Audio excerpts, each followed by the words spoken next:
Hi, I'm Sean Carruthers, and welcome to How Do I on Butterscotch.com. In this series, we're taking a look at the BoxyBox from D-Link. In this episode specifically, we're going to talk about Watch Later functionality, where it is and how to use it. So in the world of online video content, there's a ton of content out there, and you may see a bunch of things that you think to yourself, I want to watch that a little bit later on, but not right now because I don't have time. What the BoxyBox has done is it's given you the ability to actually flag those things, select Watch Later on them, and then go back to see them at a later time. So you'll see all the Watch Later videos that you've got in your queue under the Watch Later icon. Click through and you'll see all of the things that you flagged here.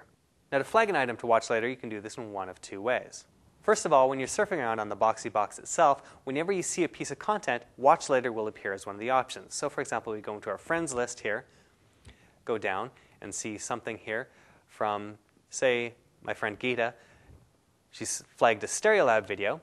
We click through, and instead of hitting play right now, because I don't have the time, because I'm busy doing this series right here, what I can do is I can actually go over to the side here and click on the Watch Later icon.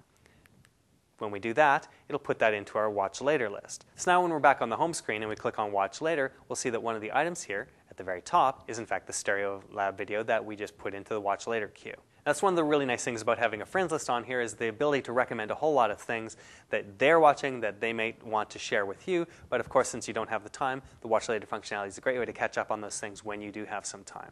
Now, it's not just in your friends list, of course, that you see this thing. We can actually go over to the shows list, and we can actually look at a video from, say, the Big Bang Theory category here.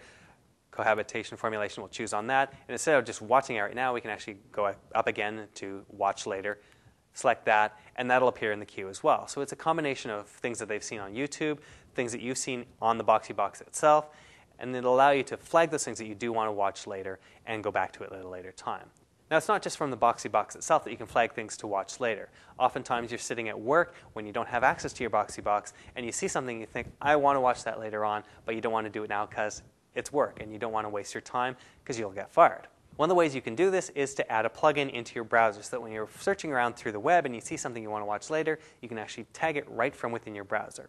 Go to boxy.tv/services. Once you're there, you'll see a big button that says Watch Later. You can drag that up to the bookmarks bar on your web browser. Then when you're on a site that has video that's supported by Boxy, like YouTube or Vimeo, you just click on the Watch Later button that's in your bookmarks bar when you're ready to add something to your Watch Later queue. If it finds video that it can watch later, it'll highlight it around the outside with a green box, and then it'll put it into your queue to watch later. So if you're on a site that doesn't support this, say for example Facebook video, it won't actually do this. It'll say it can't find video that it can play and watch later. So only certain sites will support this at the moment, but it will give you access to a bunch of stuff. And since YouTube is the most popular site on the web for video, the fact that it supports that is pretty much half the battle. Don't forget to check out the other parts in the series where we show you other ways to interact with your BoxyBox. And don't forget to check out the show notes for this and the other parts in the series at Butterscotch.com.